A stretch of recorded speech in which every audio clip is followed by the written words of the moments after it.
episode kali ini kita kan akan membahas algoritma Branch and Bone ini. Mungkin Kak Gina gak asing tentang algoritma ini gitu. Oke, mungkin secara umumnya cara kerja algoritma ini juga. Halo, selamat datang di podcast Dunia Algoritma. Tempat kita membahas berbagai algoritma yang menggerakkan dunia teknologi kita. Saya, Kaila Jahwa, sebagai host pada episode kali ini. Nah, kita akan membahas salah satu algoritma yang sangat penting dalam pemrograman dan optimasi, yaitu algoritma Branch and Bone. Nah, kemudian kita kedatangan narasumber yang sangat menarik nih pada pertemuan kali ini, yaitu Kak Gina Pio, seorang mahasiswa di bidang ilmu komputer dari Universitas 11 April. Selamat datang, halo Kak Gina. Halo Kak, terima kasih gitu kan. Senang sekali bisa bergabung di acara ini dan semoga aku juga ngasih materi yang bermanfaat buat kita dan pendengar juga gitu. Mungkin apa kabar nih hari ini? Kabar aku alhamdulillah baik juga gitu. Alhamdulillah. Kesibukan apa sih kakak sekarang?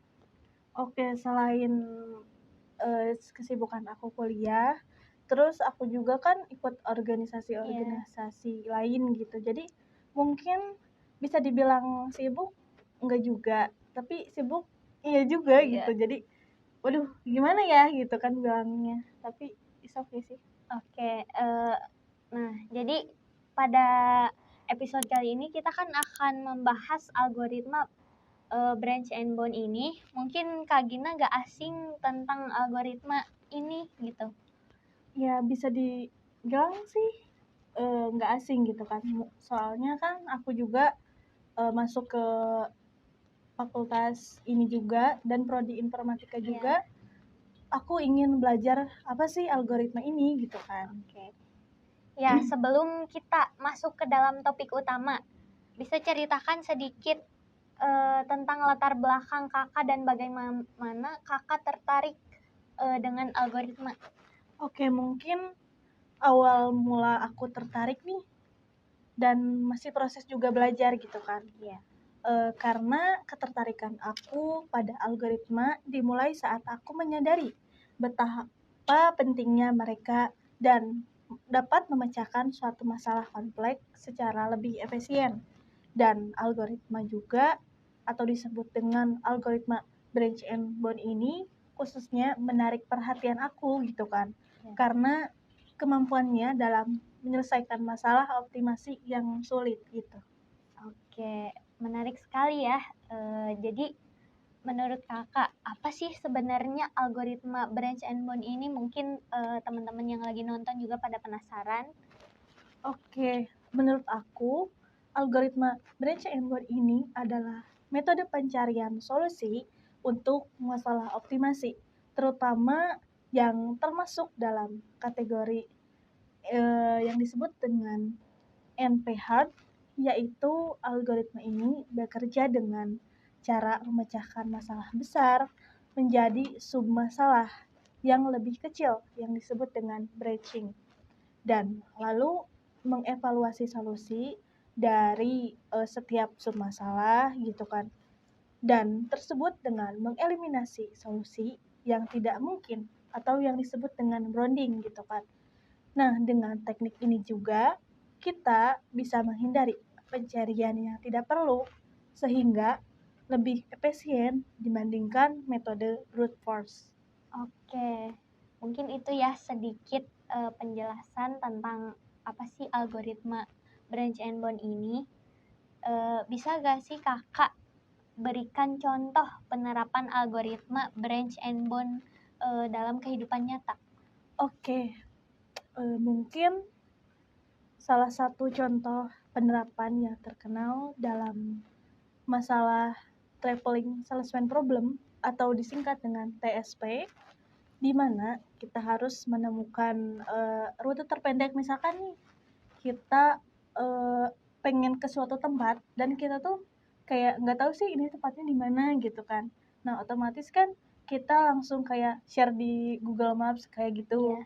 Jadi algoritma Branch and Bone ini mencari rute terpendek yang mengunjungi semua kota dan akan kembali ke kota asal gitu kan.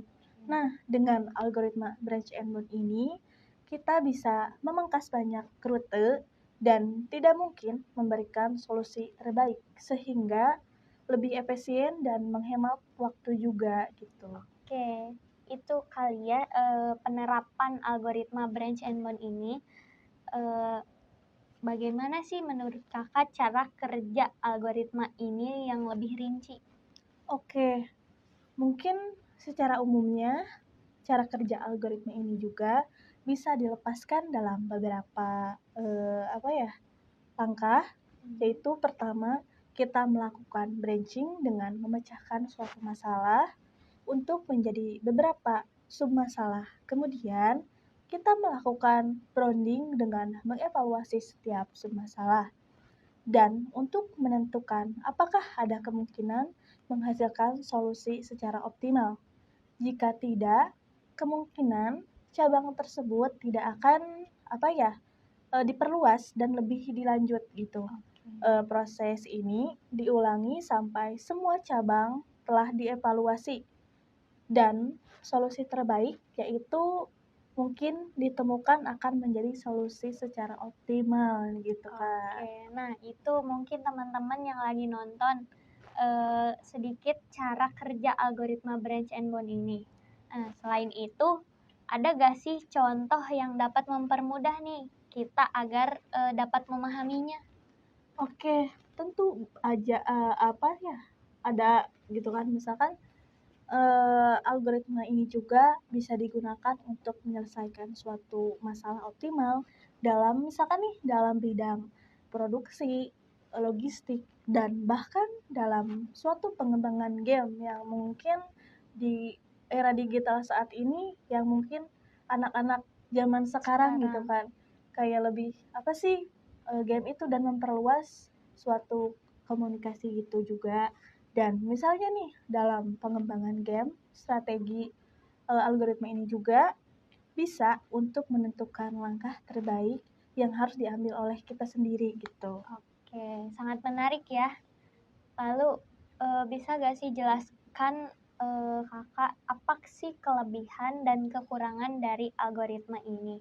Oke, mungkin di setiap algoritma mempunyai kekurangan dan kelebihannya. Dan terutama mungkin di manusia juga gitu kan, ada kekurangan dan kelebihannya juga. Nah, kalau kelebihan dan kekurangan di algoritma ini mungkin yang utamanya yaitu algoritma ini adalah kemampuan kita atau untuk menentukan solusi optimal. Namun, untuk masalah yang sangat besar, algoritma ini juga bisa menjadi sangat lambat karena jumlah cabang yang harus diperiksa bisa sangat banyak dan karena jumlah cabang ini harus diperiksa secara satu persatu gitu. Oke, mungkin ini jadi kelebihan dan kekurangan algoritma ini ya. Terima kasih banyak Kak Gina atas penjelasan sama-sama. yang sangat menarik dan mudah dipahami tentang algoritma Branch and Bone ini. Jadi dari perbincangan kita hari ini nih, kita bisa menyimpulkan bahwa algoritma Branch and Bone ini adalah sebuah alat yang sangat berharga dalam dunia pemrograman dan optimasi. Dengan kemampuannya dalam memecahkan masalah kompleks secara efisien, algoritma ini memiliki banyak sekali aplikasi di berbagai bidang, mulai dari logistik hingga pengembangan game. Nah, meskipun demikian, kita juga perlu menyadari bahwa algoritma ini memiliki keterbatasan, terutama untuk masalah yang sangat besar. Namun, dengan perkembangan teknologi yang semakin pesat, kita bisa berharap akan muncul algoritma-algoritma baru yang lebih efisien lagi. Oke. Dan menurut aku nih, aku ada sedikit tambahan gitu kan. tips-tips bahwa kita bisa memahami algoritma seperti branch and learn ini sangat penting nih bagi siapa saja gitu kan, yang tertarik dengan pemrograman ataupun optimasi. Dan tips dari aku, teruslah belajar dan lebih dieksplorasi pengetahuan kita karena dunia algoritma sangat luas dan menarik gitu. Nah itu, terima kasih sekali Kak Gina. Dan terima kasih juga kepada para pendengar yang telah setia mendengarkan. Sekali lagi terima kasih telah bergabung bersama kami di podcast Dunia Algoritma. Jangan lupa untuk like, komen, dan subscribe channel kami untuk mendapatkan episode-episode menarik lainnya. Selamat belajar dan tetap semangat. Sampai jumpa di episode berikutnya.